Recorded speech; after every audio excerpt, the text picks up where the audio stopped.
Hello YouTube, my name is Maureen and welcome to Read Reads. I'm here on a Saturday morning, imagine that, and I'm bringing you another review just because I'm just trying to get them all wrapped up so I get caught up.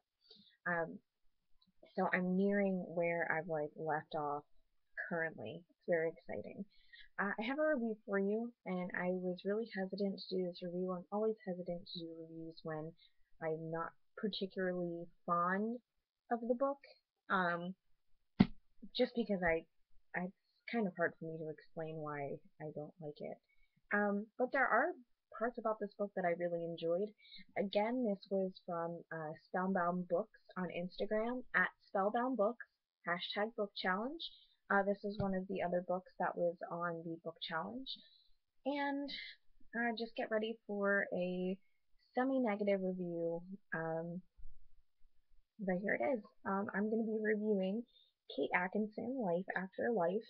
I was really intrigued by the cover and the cover art. I thought it was really pretty, and the rose and the gray.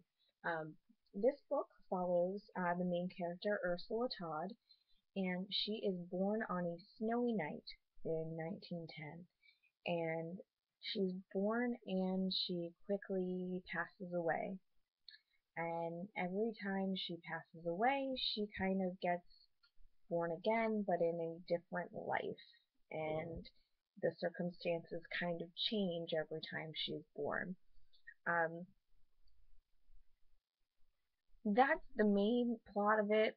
Um, Eventually, it gets to the point where she gets into a life where she um, becomes acquaintances and, kind of not really fraternizes, but comes to know, I cannot remember the name for the life of me.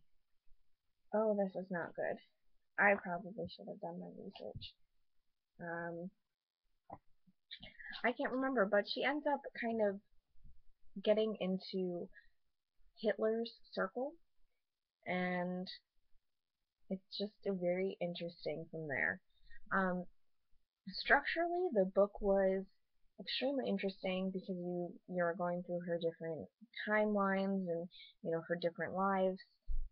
Um, but as is at least my feeling with books written in in old English, not necessarily old English, but of that World War II-esque late 1800s, early 1900s time period.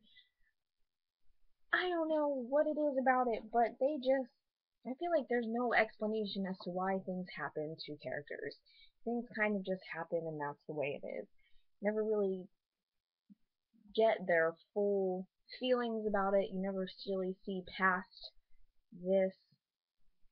That's really just how I feel about it. And I'm sorry.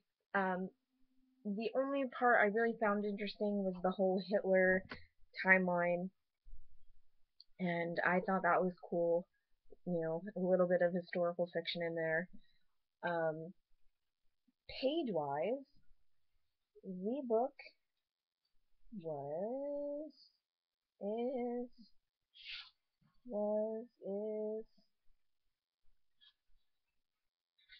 about 526 pages, so well over what I would say is average. Um, the typeface is pretty big, and there's a lot of spacing. But I found it, although the book moves, I found it very difficult to read. It's a lot of dialogue, um, and things happen, but you never really see, the the conflicts in the characters as to why they're driven to do the things they do, which is a shame, but that's just the way I feel about this book. So, would I recommend this book? Mm, Only to people who are into historical fiction and things of that time period. Unfortunately, I probably wouldn't recommend this book to anybody else. And did I like this book? Yes, only for the historical fiction little piece that gets woven in. But unfortunately, that's just the way it is, guys. I'm sorry. A negative review has to happen every once in a while. So, If you guys are interested in what I mentioned above, you should check it out. It's Kate Atkinson, Life After Life. I don't know. I feel obligated to try books, but here's a book I tried. I didn't like it. Sorry. Alright, YouTube. Till we meet again.